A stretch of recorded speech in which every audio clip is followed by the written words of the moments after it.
Let me describe a week to you, and you tell me if it sounds familiar. You wake up already behind. Before your feet touch the floor, your hand is on your phone. And in the first 90 seconds of the day, you've absorbed the news, 3 notifications, and somebody else's highlight reel. You work hard, genuinely hard. You handle everyone, you show up for people. You do the right things, mostly, and somewhere around Thursday night, you sit down, and there's this quiet feeling underneath everything that you don't really say out loud. Empty, not sad exactly, just hollow, like you're carrying water in your hands, and no matter how carefully you walk, by the time you get anywhere, it's gone. And here's the strange part. You pray. You believe. God is in your life. He's on the list. It's just that he's somewhere around number 7, right after work, the kids, the bills, the group chat, and whatever you're watching to shut your brain off at night. There's a verse in the book of Haggai that describes this so precisely, it's almost uncomfortable. God is speaking to people who were busy building their own houses while his house sat unfinished. And he says, "Ye have sown much, and bring in little. And he that earneth wages to put it into a bag with holes." A bag with holes, you're earning, you're producing, you're pouring in, and it's leaking out the bottom faster than you can fill it. Today, I want to talk about what actually happens, practically, mentally, spiritually, when you stop putting God somewhere on the list and start putting him first. Not more religious activity, not a longer list, a different order. Because that one change fixes the bag.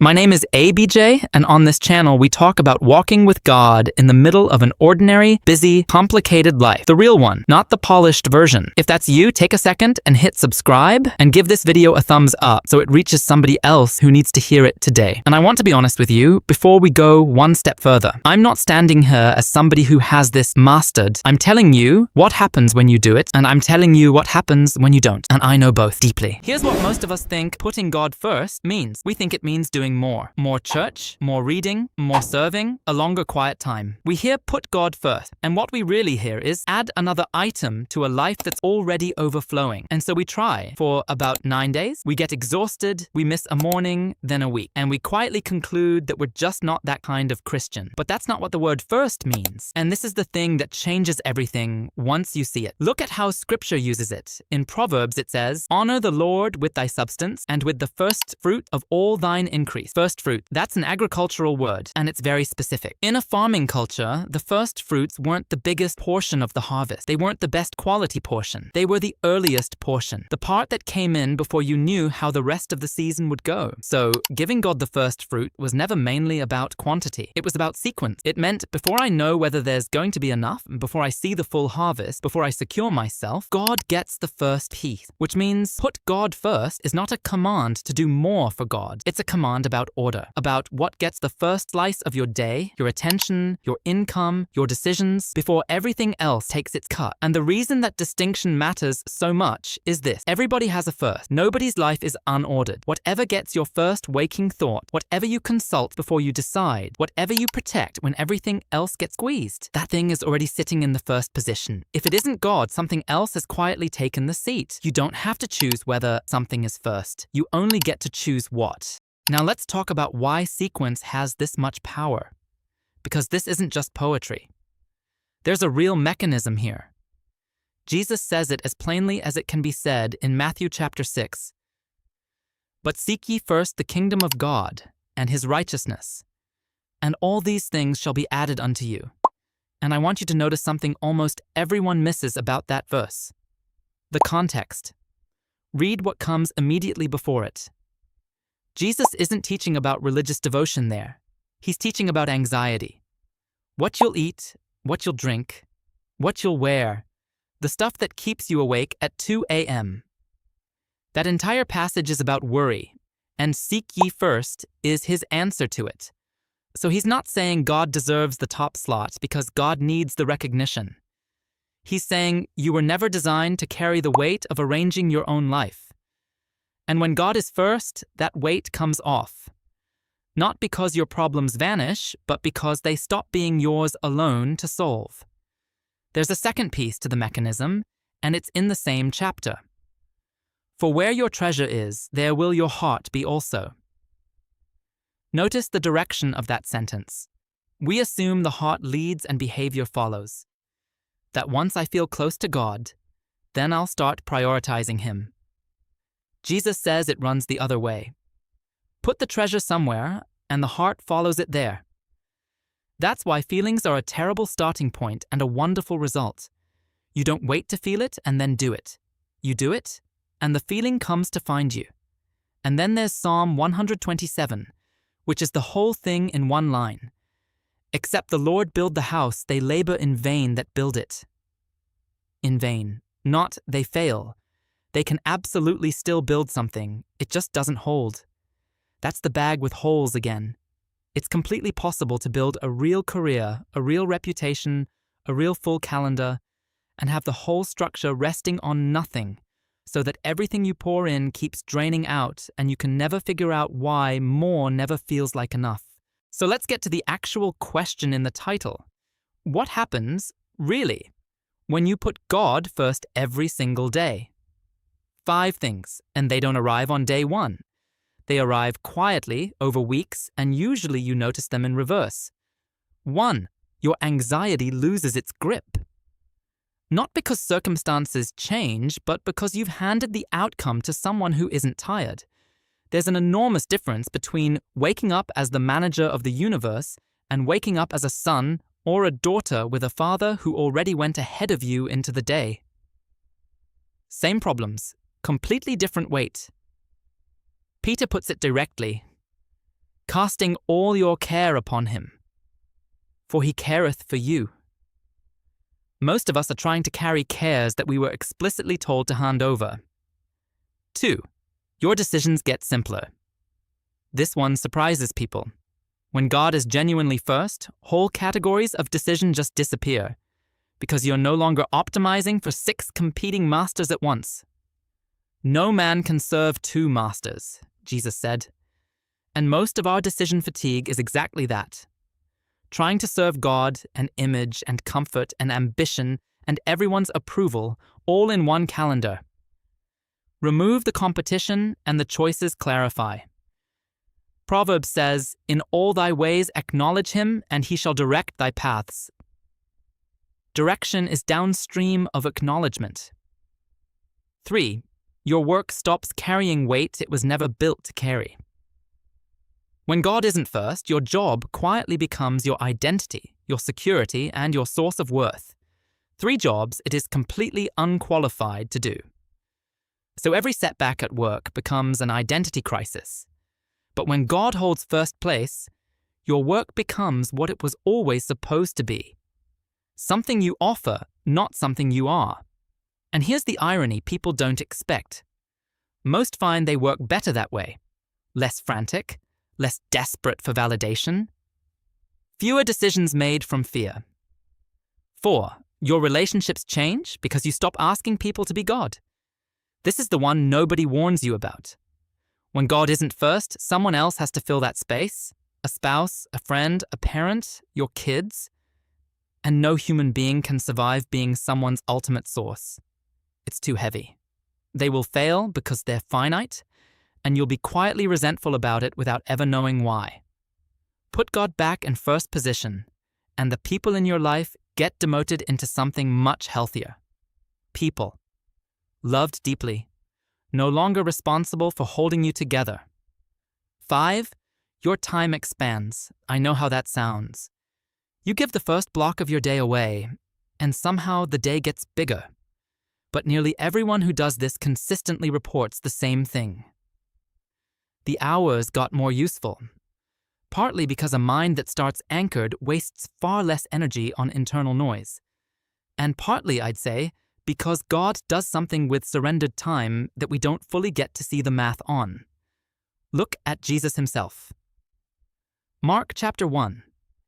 And in the morning, rising up a great while before day, he went out and departed into a solitary place and there prayed. Now, let me deal with the 3 things you're probably thinking, because I'd be thinking them too. I don't have time in the morning. I hear you. But be careful with that sentence because it's almost never literally true. Most of us have somewhere between 20 and 90 minutes a day of scrolling that evaporates without leaving a trace. This isn't about finding a spare hour. It's about the first 10 minutes and whether they belong to your phone or to God. 10 minutes. That's it. Start there. I've tried before and I failed. Yes. So has everyone who's ever tried. Here's what nobody tells you about spiritual habits. The enemy of consistency isn't missing a day, it's what you believe about yourself after you miss a day. One missed morning is an event, 2 weeks of guilt about one missed morning. That's what actually ends it. Lamentation says his mercies are new every morning, not every streak. Miss Tuesday, show up Wednesday, and Wednesday counts fully. I do it and I don't feel anything. Good. Genuinely. Because if the feeling were the point, then God would only be first on the mornings you woke up emotional. Faithfulness is what you do when there's no reward attached yet. And remember the direction of that verse, treasure first, heart follows. The dry mornings are not wasted mornings, they're the ones where you're proving that this isn't about the feeling. 1. Give him the first 10 minutes before the phone. This is the single highest leverage change in this entire video. Whatever touches your mind first sets the tone for everything after it. So the phone stays face down, or better, across the room. 10 minutes, one short passage, and a conversation. That's the whole thing. 2. Read something small and actually think about it. Don't set a goal of 3 chapters. Read a few verses and sit with one line until it means something. The Psalms are the best starting place I know because they're honest. They include the anger and the confusion, not just the praise. If you want to plan, a psalm and a chapter of a gospel each morning. That's about 8 minutes. 3. Pray specifically, not generally. Vague prayers are hard to sustain because you can't tell if anything happened. Name the meeting. Name the person. Name the thing you're afraid of. And then, this is the part people skip. Write it down somewhere. With the date. 6 months later, that list becomes the most faith-building document you own. 4. Extend first past the morning. First fruits applies to more than time. It's the first portion of your income given before you see whether the month works out. It's the first response in a conflict. It's asking God about a decision before you've already decided and just want it blessed. Morning is where it starts. It isn't where it stays. And one guardrail. Don't build a system so elaborate that missing one piece collapses the whole thing. 10 minutes and a Bible. Nothing else is required. Let me leave you with a story from 1 Kings chapter 17, because it's the clearest picture of this in the whole Bible. There's a famine. A widow in a town called Zarephath is down to her absolute last resources. A handful of meal in a barrel and a little oil in a jar. She's out gathering sticks for a fire, and she says it out loud. She's going to make one final meal for herself and her son, and then they will eat it, and then they will die. That's the plan. That's how far gone it is.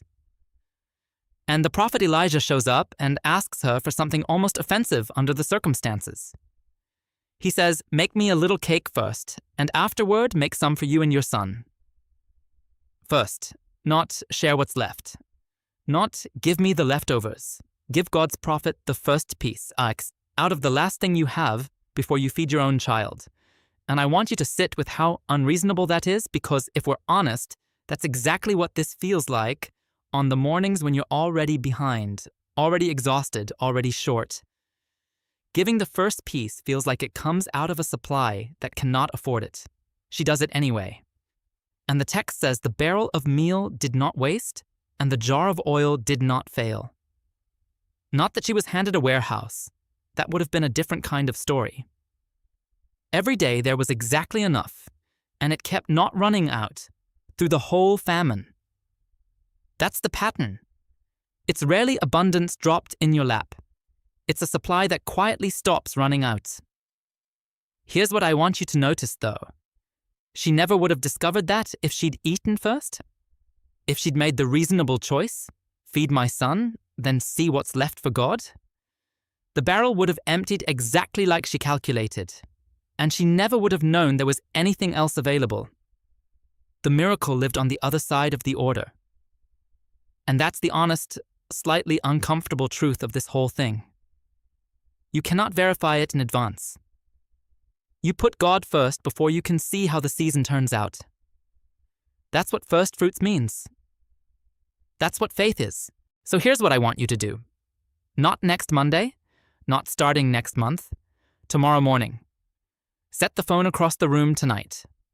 And when you wake up, before the news, before the notifications, before a single other voice gets to speak into your mind, give him the first 10 minutes. Open a psalm. Say what's actually on your heart, out loud if you can. Do that for 1 week. Just one. And watch what starts happening to the noise level inside your head. Because the promise was never that putting God first makes life easy. The promise was, all these things shall be added unto you. That when the order is right, the rest of it stops being something you have to carry alone. If this encouraged you today, you know what to do. Hit that subscribe button, smash the like, and drop a comment telling me what you're going to give God the first 10 minutes for tomorrow. I read every single one, and I pray over them. Now go put the phone across the room, and I'll see you in the morning.